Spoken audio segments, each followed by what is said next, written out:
Assalamualaikum warahmatullahi wabarakatuh. Perkenalkan, saya Hairunisa Siregar dengan NIM 0601232061.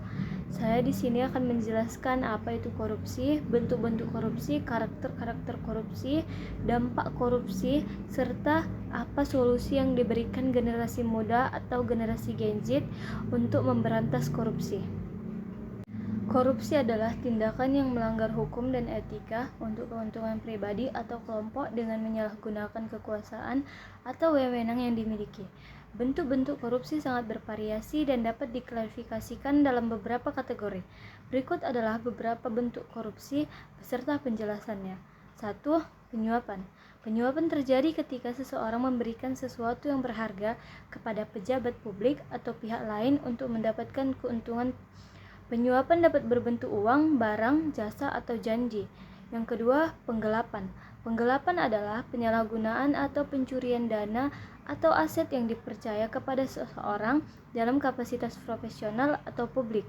3. Pemerasan. Pemerasan adalah tindakan memaksa seseorang untuk memberikan uang, barang, atau jasa dengan ancaman kekerasan atau pengungkapan informasi yang merugikan. Pemerasan sering melibatkan intimidasi dan tekanan. 4. Nepotisme dan kronisme.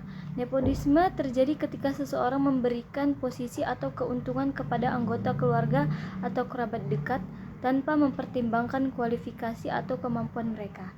Kronisme adalah praktik serupa tetapi melibatkan teman atau kenalan dekat. Berikut ini adalah beberapa karakteristik utama dari korupsi. 1. Penyalahgunaan kekuasaan. Penggunaan kekuasaan yang dimiliki seseorang untuk tujuan yang tidak sesuai dengan kewenangan atau aturan yang berlaku. Contoh, pejabat yang menerima suap untuk memberikan kontrak pemerintah kepada perusahaan tertentu. Yang kedua, keuntungan pribadi. Tindakan korupsi biasanya dilakukan untuk mendapatkan keuntungan pribadi atau kelompok tertentu, baik berupa uang, barang, maupun jasa.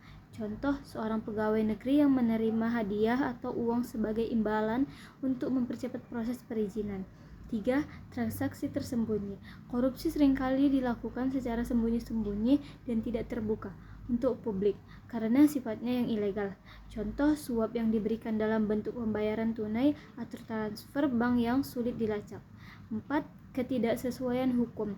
Tindakan korupsi selalu melanggar hukum atau regulasi yang berlaku di suatu negara. Contoh, penyalahgunaan dana publik untuk kepentingan pribadi yang bertentangan dengan undang-undang keuangan negara. Berikut ini adalah beberapa dampak utama korupsi. Yang pertama, dampak ekonomi. Menghambat pertumbuhan ekonomi. Korupsi dapat mengurangi investasi baik domestik maupun asing karena menciptakan ketidakpastian dan meningkatkan biaya bisnis. Mengurangi efisiensi ekonomi. Sumber daya yang seharusnya digunakan untuk pembangunan dan kesejahteraan masyarakat dialihkan untuk keuntungan pribadi kelompok tertentu. Ketimpangan sosial. Korupsi seringkali memperburuk kesenjangan ekonomi antara yang miskin dan yang kaya karena sumber daya yang seharusnya dinikmati oleh semua orang hanya dikuasai oleh segelintir orang. Yang kedua, dampak sosial. Menurunkan kualitas pelayanan publik. Pelayanan publik seperti kesehatan, pendidikan, dan infrastruktur menjadi tidak optimal karena dana yang tersedia diselewengkan. Erosi kepercayaan publik. Korupsi dapat merusak kepercayaan masyarakat terhadap pemerintah dan lembaga publik, yang pada gilirannya dapat memicu ketidakstabilan sosial dan politik. Kemiskinan. Korupsi seringkali memperburuk kemiskinan karena dana yang seharusnya digunakan untuk program sosial dan bantuan masyarakat miskin dicuri atau disalahgunakan. Yang ketiga, dampak politik. Ketidakstabilan politik. Korupsi dapat menyebabkan ketidakpuasan rakyat terhadap pemerintah yang bisa memicu protes, demonstrasi, dan bahkan konflik politik. Menurunkan kualitas demokrasi. Praktik korupsi dalam pemilu seperti suap dan manipulasi suara dapat merusak proses demokrasi dan menghasilkan pemimpin yang tidak kompeten atau tidak bermoral. Penyalahgunaan kekuasaan. Korupsi seringkali melibatkan pejabat tinggi yang menyalahgunakan kekuasaan mereka untuk kepentingan pribadi yang dapat melemahkan lembaga-lembaga demokrasi dan supremasi hukum. Yang keempat, dampak lingkungan.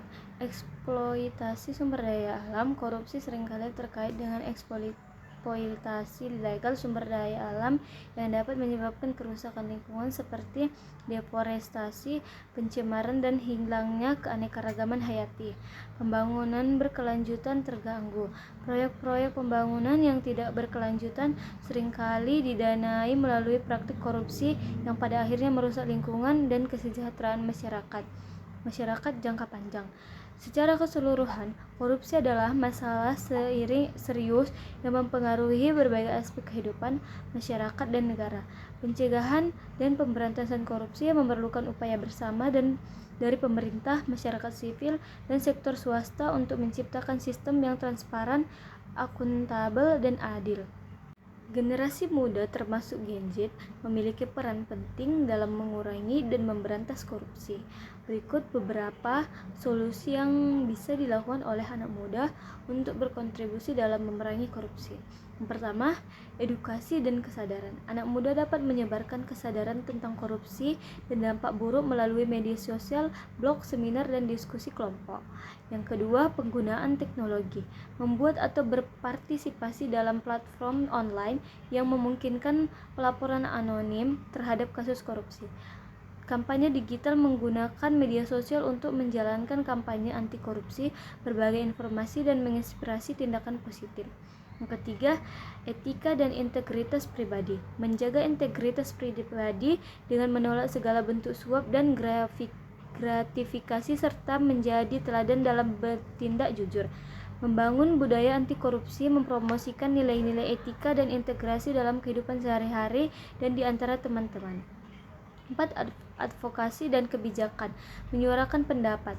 Aktif dalam advokasi untuk perubahan kebijakan yang lebih tegas dalam memberantas korupsi, termasuk mendukung kandidat politik yang berkomitmen untuk melawan korupsi. Partisipasi dalam diskusi publik.